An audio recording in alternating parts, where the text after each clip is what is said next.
Hello दोस्तों, this side अंकित। और आज के इस वीडियो में आपका स्वागत है। पिछले एक दो वीडियो मैंने बना के डाले एचसीएम के बारे में, तो आप सब लोगों का बहुत ज़्यादा प्यार मिला और उतनी आपकी क्वेरीज भी उस वीडियो के कमेंट्स में हमें देखने को मिली। उसी के साथ डीएम्स भी आपने भर भर के कर दिए। मैंने आज एक क्यूज सीरीज़ डाली थी इंस्टाग्राम पे, जिसमें आपके बहुत सारे क्वेश्चन आए, तो मैंने सोचा कि क्यों ना एक वीडियो बना के इसके बारे में भी डाल दी जाए। अभी घूम रहा था, घूमते घूमते मैं सोचा एक वीडियो बना के डाल देते हैं। तो उसमें से मैंने कुछ इंपॉर्टेंट क्वेश्चंस जो हैं वो आपके लिए हैं और उनका मैंने स्क्रीनशॉट ले रखा है, आपको लगाता रहूँगा साथ साथ में। और वैसे भी जो कॉमन क्वेरीज आ रही हैं उनको मैंने उठा लिया है, तो कोई ये ना सोचे सर हमारा क्वेश्चन नहीं लिया। उसमें ही मैं आपको जो इम्पोर्टेंट चीज़ें केवल उनके बारे में बताऊंगा, तो उनको आप नोटिस कीजिए। इसके अलावा अपनी पढ़ाई पे लगातार फोकस कीजिए। तो दोस्तों, सबसे पहला क्वेश्चन जो आया है वो अपना आया है, सर मेरा स्कोर मॉक टेस्ट में 81 से 85 बन रहा है, क्या मैं टाइपिंग भी कंटिन्यू रख सकता हूँ? Please sir suggest me. तो इस क्वेश्चन का मेरा आंसर रहेगा, देखिए टाइपिंग के आप ज़्यादा से ज़्यादा 10-10 मिनट के सेट लगाते होंगे दिन में 2-3 बार, या 20-20 मिनट के लगाते होंगे। अगर आपका 81 से लेके 85 के बीच में स्कोर बन रहा है, तो होप्स आप इसको और थोड़ा बहुत इम्प्रूव करो। बाकी ये भी स्कोर अच्छा है, अगर आप इतना मेन एग्ज़ाम में मतलब अपना स्कोर रख सकते हो, तो 81 से 85 के बीच का स्कोर काफ़ी अच्छा है। और टाइपिंग अगर आपका इंटरेस्ट है और वो आप कहीं उस चीज़ से डिस्टर्बिंग नहीं होता मतलब एग्ज़ाम में आपका, तो आप कंटिन्यू अपने टाइपिंग रख सकते हो, क्योंकि practice makes to man perfect. तो प्रैक्टिस जितनी करोगे उतनी टाइपिंग में आपको काम आएगी। तो सेकेंडरी भी आप इसको कर सकते हो, पहले अपना फोकस पूरा एग्ज़ाम पे रखना है।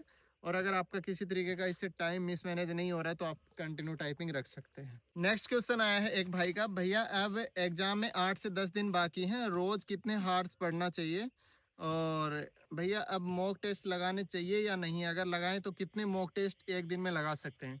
देखिए, मॉक टेस्ट का तो जो आपने क्वेश्चन पूछा ये बहुत ही ज़्यादा सही है। इस टाइम में आप मॉक टेस्ट एटलीस्ट 1 से 2 तो आप कंप्लीट लगाएं ही लगाएं, क्योंकि मॉक टेस्ट आपका कॉन्फिडेंस बिल्डअप करेगा, जिसमें आपको टाइम मैनेजमेंट भी मिलेगा। और ये भी आपको मतलब एग्जाम के बारे में जो आपका थोड़ा अंदर फियर है, जो आपको जब आप मेन एग्जाम में बैठोगे तब आपको देखने को मिलेगा, वो सब आप उस चीज़ से ही कंट्रोल कर पाओगे। इसलिए आपको मॉक टेस्ट ज़्यादा से ज़्यादा लगाना चाहिए। उसके साथ ही रही बात पढ़ाई करने की, दिन में कितनी पढ़ाई करें, तो पढ़ाई आप कितनी भी कर सकते हो, जितनी आपकी कैपेसिटी है, जितनी देर आप पढ़ सकते हो, क्योंकि एटलीस्ट 8 से 10 दिन बचे हुए हैं। 8 से 10 दिन में आप जितना पढ़ पा रहे हो या फिर जितना आप रिविजन कर पाते हो उतना ही अच्छा। बाकी तो आपने काफ़ी दिन का टाइम मिल गया फिजिकल के बाद में, तो होप्स आपने अच्छी तैयारी करी रखी होगी।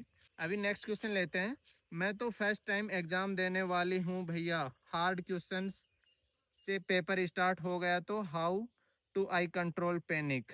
पहले कौन सा सब्जेक्ट करना चाहिए? देखिए भाई, कुछ स्टूडेंट्स जो हैं वो अपना पहली बार ऑनलाइन एग्ज़ाम देने वाले हैं, उनका फर्स्ट ही एग्ज़ाम होने वाला है। तो उनके लिए मैं खासकर बोलना चाहूँगा कि आप पहले अपना वो सब्जेक्ट चूज कीजिए जो आपको अच्छे से आता है।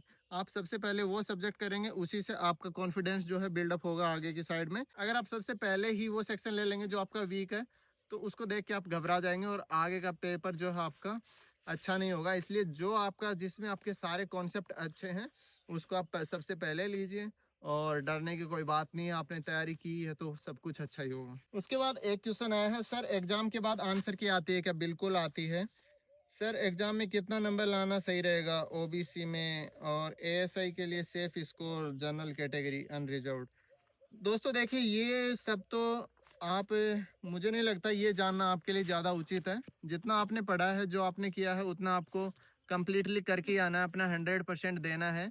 तो आप अपना 100% दे के आइए। कितने मार्क्स आते हैं, क्या आते हैं, वो आपकी प्रिपरेशन पे डिपेंड करता है। तो इसलिए आप अच्छे से अच्छा अपना पेपर करके आइए। और इतनी जल्दी मैं ये मेरिट वेरिट के बारे में तो नहीं बता पाऊंगा कितनी क्या मेरिट जाएगी। नेक्स्ट क्वेश्चन है, सर मेरा मॉक टेस्ट में 75 से 78 के बीच में आ रहा है, मैं क्या करूं सर? प्लीज़ कोई टिप्स दो, मेरे मैथ में बस 13 से 14 ही सही हो पा रहा है, क्या करूं सर?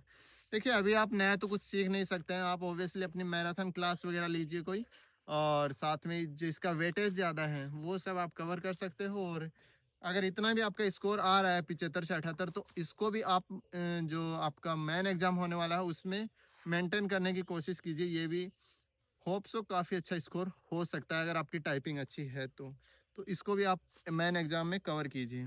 अभी कुछ क्वेश्चंस जो है वन लाइनर क्वेश्चन आए हैं जो मैंने डाले थे। सर अभी नए नोट्स बनाए क्या? नहीं, अभी नए नोट्स बनाने की कोई नीड नहीं है, नोट्स बनाने का टाइम चला गया है। अब केवल आपको रिवाइज करना है और जो नोट्स आपने अभी तक बनाए हैं उन्हीं को रिवाइज करना है, यही मेरी सलाह है।